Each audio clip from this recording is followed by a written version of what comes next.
Isang umaga, bigla kang nawala. Walang paalam, walang huling salita. Mga mensahe na natiling bukas, ngunit ang puso ko'y hindi nabinasa. Bawat tunog ng telepono, umaasang pangalan mo ang makita. Ngunit katahimik ka lang ang sumasagot, habang ako'y naiwan sa alaala. Kung may mali, sana'y sinabi mo.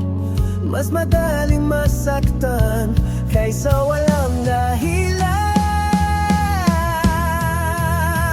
Bakit hindi mo sinabi na iiwan mo rin pala ako?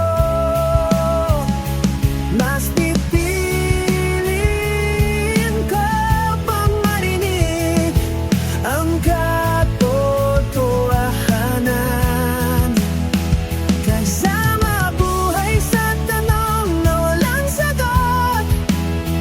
Hanggang ngayon, ikaw pa rin ang hinahanap, sa bawat gabing hindi makatulog. Paano ba ako lalaya kung wala namang naging paalam? Unti-unti kong tinatanggap na baka hindi na tayo magkikita, pero may bahagi pa rin ang puso ko na umaasang babalik ka. Hindi na kita hiniling bumalik, ang gusto ko lang ay malaman kung bakit sa isayagla naging estranghero ng dati kong tahanan.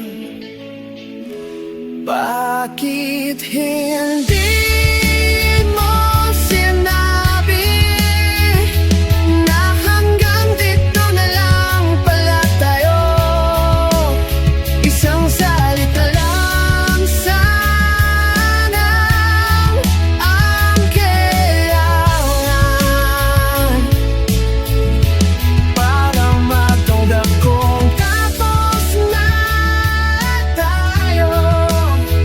Kung ito na ang huli kalalay, dadalhin ko hanggang sa pagkilong.